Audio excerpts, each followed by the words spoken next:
Ang mga Marcos, billion-billion, trillion-trillion ang korupsyon.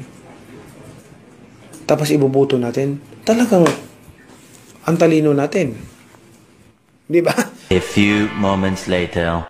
Lagi nating sinisisi ang pamilya Marcos pagdating sa korupsyon. Hindi ba natin nakikita na sa panahon ng Marcos, ang bansa natin number 1 sa ekonomiya? May kurap pang bansa na number 1 sa ekonomiya.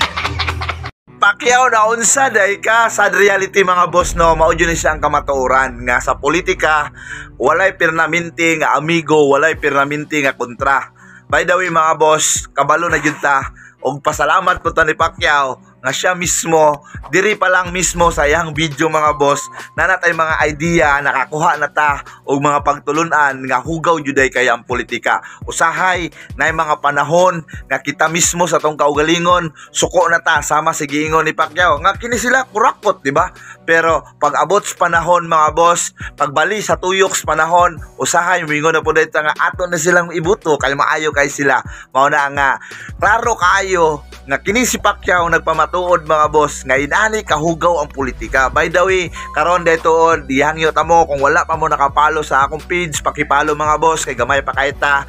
And then siguro ang ako ang opinion mahitungod kang Pacquiao, si Pacquiao mayong tao, walay lalis mga boss. Oo.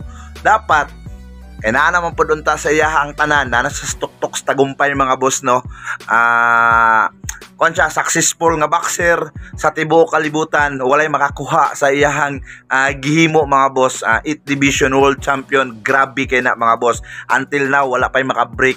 Na nag-ingon sa unang panahon, bisan pa kuno og mga 20 years gikan ato mga panahon na mga boss, wala pay mo break ni Manny Pacquiao sa iyahang naabot og na-achieve sa boxing. Unta dili na siya mag-apil-apil aning politika mga boss.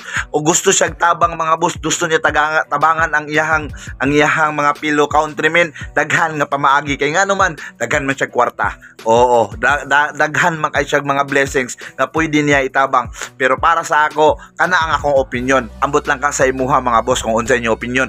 Basta kay para sa kuha dapat si Pacquiao dili mawala atong respeto unta sa iyaha kung naa siya magpabilin diha sa iyahang area mga boss. Meaning to say, unsay bot na ko ipasabot kung asas niya dapita na bilong mga boss, athletic raman siya, naaman siya nahatag sa Pilipinas nga maayo nga dungog, dapat dito lang unta siya kay sa tinuod lang kining politika ang makaguba sa iyahang pangalan. Oo, mo na siya tinuod mga boss. Inani kapangit ang politika. Siya na mismo ang nagtudlo sa tuha mga boss no. Pinaagi sa iyahang pula, puti, pula. Hay nako.